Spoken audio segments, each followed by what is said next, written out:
Hello साथियों, स्वागत है आप सभी का एक बार फिर से अपने YouTube परिवार एग्जाम इन्फो विद सूरज में। आज मैं आप लोगों के सामने एक नई कांस्टेबल भर्ती के बारे में कुछ इन्फॉर्मेशन शेयर करना चाहता हूं। अगर आप लोग चैनल पर नए हैं तो चैनल को सब्सक्राइब, कमेंट, शेयर करना ना भूलें और वीडियो के अंत तक बने रहें, जिसके माध्यम से आप पूरी की पूरी कंप्लीट इन्फॉर्मेशन को क्या कर पाएंगे, रिसीव कर पाएंगे। तो चलिए साथियों, हम लोग शुरू करते हैं और बात करते हैं आज हम लोग किसके बारे में। एमपी पुलिस कांस्टेबल भर्ती 2025 के बारे में बात करते हैं, जो लगभग 7,500 एक्यूरेट वैकेंसी आउट की गई है एमपी गवर्नमेंट की तरफ से, एमपी डिफेंस एकेडमी की तरफ से आप बात करते हैं तो यहाँ पूरा का पूरा ओवरव्यू है, जो मैं आप लोगों को एक ही वीडियो में आपको पूरा डिटेल क्या इंफॉर्मेशन शेयर करने वाला हूं साथियों, कि एक बार अगर आप लोग वीडियो को अंत तक देख लेते हैं, आपको किसी और वीडियो को देखने की जरूरत नहीं पड़ेगी कि कहां पर क्या क्राइटेरिया है, सैलरी क्या होती है, इसके लिए कौन कौन से आप बात करते हो स्टेप उठाने चाहिए, आप बात करते हो कौन कौन से यहाँ पर एलिजिबिलिटी है, ये सारी चीजें हम एक एक करके क्या करेंगे, बात करेंगे।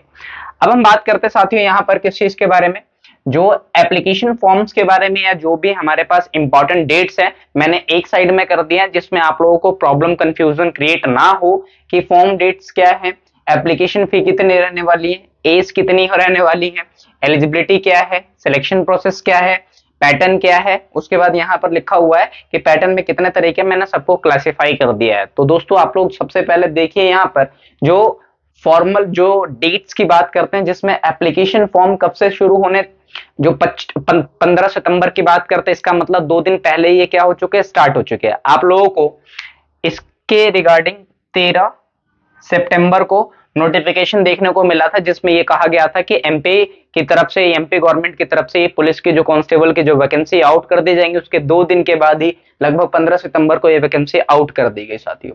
बात करें इसकी आखिरी डेट के बारे में तो 29 सितंबर सॉरी रहने वाली है। इसका मतलब ये है कि लगभग आपको कितना टाइम दिया गया, 14 दिन का टाइम दिया गया है। तो यहां पर सबसे कम समय दिया गया है, तो आप लोग एंड तक या आखिरी तक वेट ना करें। आप लोग जैसे ही आप लोगों को टाइम मिलता है, आप जा करके फॉर्म को भर दे। फॉर्म को भरने के बाद आप बिल्कुल निश्चिंत हो जाएंगे कि साइड लास्ट में क्रैश होगा, नहीं होगा, ये होगा, वो होगा। इससे मैं आप लोगों को हर वीडियो में यही बोलता हूं साथियों कि जो भी गवर्नमेंट फॉर्म जो आती हैं, जो एग्जामिनेशन के रिगार्डिंग जो एप्लीकेशन फॉर्म होते हैं, वो आपको समय से पहले ही भर देना चाहिए। उसके पीछे का कारण भी बता चुका हूं मैं आप लोगों को, आपको पता भी है, क्योंकि साइड में आप जैसे और भी कैंडिडेट होंगे जो एक ही बार जाकर के फॉर्म क्या करने की कोशिश करेंगे, फिलअप करने की कोशिश करेंगे। तो यहाँ पर उन चीजों से बचने के लिए आप समय से पहले ही जाकर के क्या कर दे साथियों, फॉर्म भर दे। बात करें एडमिट कार्ड की, तो यहाँ पर क्या दिया हुआ है, अक्टूबर में दिया गया, लेकिन ये मेंशन नहीं है कि एडमिट कार्ड आपको कब देखने को मिलेगा। लेकिन आप लोग एक आइडिया लगा सकते हैं साथियों, जैसे एग्जाम डेट यहाँ पर दे रखा है 30 अक्टूबर की बात करते हैं, तो यहाँ पर जो 30 अक्टूबर है, तो आप सभी को पता है कि कोई भी एडमिट कार्ड एग्जाम के लगभग कितने 3 से 4 दिन, मतलब क्या है कि यहाँ पर 30 तारीख दिया हुआ, तो आप ये मान के चलिए 25 अक्टूबर से क्या होना शुरू हो जाएगा, एडमिट कार्ड आना आप लोगों का शुरू हो जाएगा। तो आप लोगों को पैनिक नहीं होना है, आप लोगों के पास अभी समय है, आप लोग तैयारी में जुट जाइए। आप बात करते हैं, चाहे वो ऑनलाइन पढ़ रहे हो चाहे ऑफलाइन पढ़ रहे हो, आप बढ़िया तरीके से क्या करिए, पढ़िए, मॉक लगाइए। अब इसके अलावा साथियों हम बात कर लेते हैं एप्लीकेशन फी, कि यहाँ पर फी स्ट्रक्चर कितना क्या रहने वाला है, क्योंकि बिहार से यहाँ पर फीस स्ट्रक्चर अलग है। आप सभी को पता है कि जो जर्नल है और अदर स्टेट वाले, जैसे मान लीजिए दिल्ली वाला क्या कर रहा है, एमपी कांस्टेबल के जो फॉर्म है उसको भरेगा, तो चाहे वो दिल्ली में एससी में आ रहा हो, लेकिन वहां पर किस में काउंट होगा, वो अदर स्टेट वाला जर्नल में काउंट होगा। तो उनके लिए कितनी रखी गई है, यहाँ पर 500 की बात करते हैं। एससी एसटी ओबीसी और ईडब्ल्यूएस के लिए कितना रखा गया है, 250 रखा गया है। इस चीज का आपको ध्यान में रखना है साथियों। और ये इंपॉर्टेंट है, डिपार्टमेंटल जो कैंडिडेट होंगे, जो पहले से ही इस फोर्स में क्या होंगे, रिक्रूटेड होंगे, आप बात करते हो, उनके लिए क्या किया गया है, आप बात करते हैं यहाँ पर ये फॉर्म चार्ज रखा गया है। अगर एससी एसटी में डिपार्टमेंटल कैंडिडेट की बात करें तो 100 रुपए और कम कर दिया गया। इस चीज का आपको ध्यान रखना है, ये फीमेल का भी है साथियों। तीसरे नंबर पे बात करते एज, तो आप सभी को पता है मिनिमम क्या है 18 साल और मैक्सिमम कितना 33 साल। और एलिजिबिलिटी में यहाँ पर लिखा हुआ है कि 10th और 12th। आप सभी को पता है कि अमूमन बच्चा जो कैंडिडेट होता है, लगभग जो 10th है वो कितने साल तक कर लेता है, 16 साल तक कर लेता है। 12th कितने तक कर लेता है, 18 तक कंप्लीट कर लेता है। हार्डली की बात करते हैं, कोई कोई 17 में भी कर लेता है, कोई कोई 15 में भी कर लेता है, डिपेंड करता है उसने कब से पढ़ाई अपनी शुरू करी है। इसके साथ साथ हम बात कर लेते हैं साथियों, यहाँ पर एक यूनिक चीजें देखने को मिली है, जो एमपी पुलिस जो कांस्टेबल 2025 भर्ती, इन्होंने स्पेसिफाई कर रखा है कि जिन्होंने 8th कर भी रखा, आप बात करते हो जिन्होंने 8th की डिग्री भी ले रखी, मार्कशीट ले रखी, वो भी इस फॉर्म के लिए अप्लाई कर सकते हैं।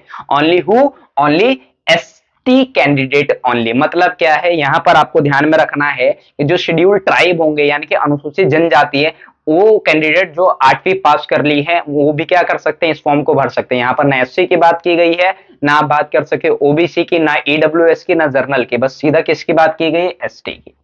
साथियों अब बात कर लेते हैं इसमें किसके बारे में, यहाँ पर हम बात कर लेते हैं पैटर्न के बारे में कि जो एग्जाम पैटर्न होता है, जो परीक्षा का जो आधार होता है वो क्या होता है। तो यहाँ पर आपको ये फेज 4 देखने को मिलते हैं, जैसे रिटन भी होता है, फिजिकल भी होता है, डीबी भी होता है, डॉक्यूमेंट वेरिफिकेशन की बात करते हो, लास्ट में आपका क्या आपको देखने को मिलता है, मेडिकल देखने को मिलता है। तो उससे पहले मैंने यहाँ पर जानबूझ करके लिखा हुआ फिजिकल किसके लिए कितना चाहिए।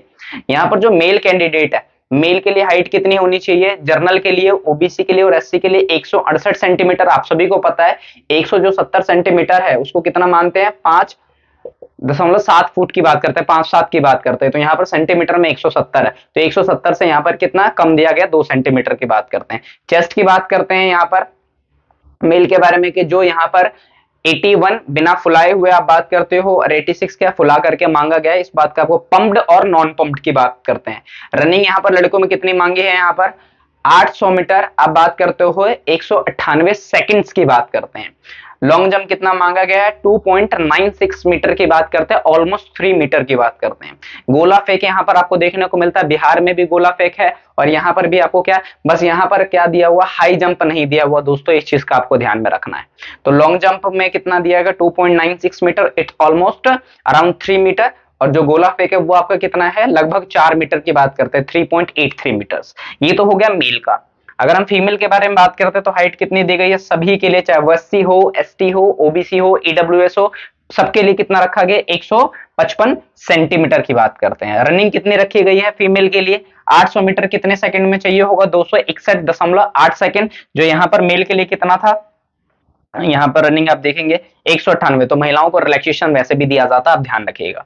लॉन्ग जंप कितना है, 2.85 मीटर। गोला फेंक कितना है, 2.8। दोनों सेम आपको ध्यान में रखना है। तो फिजिकल होता है, पहले रिटन होता है, रिटन क्वालिफाई करेंगे, फिर उसके आधार पर फिजिकल होता है, फिजिकल के बाद आपका डीवी होता है, डीवी के बाद आपका मेडिकल होता है।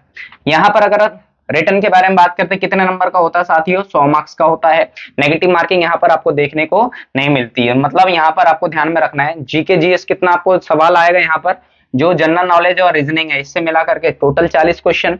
जो इंटेलेक्चुअल एबिलिटी मैथ की बात करते हैं 30 नंबर, 70 हो गए। और जीएस और सिंपल अर्थमेटिक कितने नंबर के पूछे जाते, 30 नंबर के पूछे जाते हैं। तो 3 सेक्शन में आपसे सवाल या 3 यूनिट में सवाल पूछे जाते हैं, जो कितने नंबर के होते हैं, 100 नंबर के होते हैं। इसके साथ साथ अब हम बात कर ले साथियों किसके बारे में, सैलरी के बारे में। तो यहाँ पर सैलरी 19,500 से लेकर के 62,000 तक आपको सैलरी दी जाती है, ग्रोस नेट की बात करते हैं। और उसके साथ साथ जो गवर्नमेंट अलाउंसेस होते हैं, जैसे एचआरए होता है, डीए होता है, टीए होता है, ये सारे एज पर गवर्नमेंट नॉर्म्स के हिसाब से आपको फैसिलिटीज क्या किया जाता है साथियों, प्रोवाइड किया जाता है।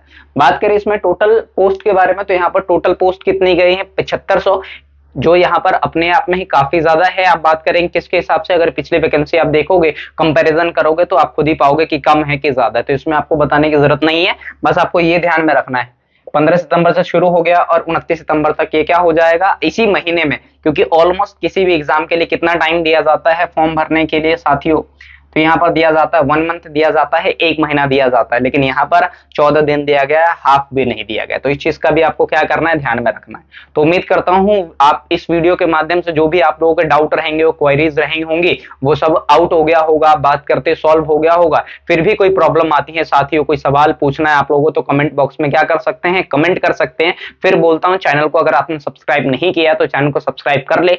क्यों, क्योंकि जितनी भी गवर्नमेंटल वैकेंसीज होती हैं आपको इस चैनल के माध्यम से, एग्जाम इन्फो विद सूरज के माध्यम से क्या किया जाता है, आपको बिल्कुल नीट एंड क्लियर तरीके से आपके सामने एक्सप्रेस किया जाता है विद ऑल ऑथेंटिकल इंफॉर्मेशन। तो thank you for watching guys.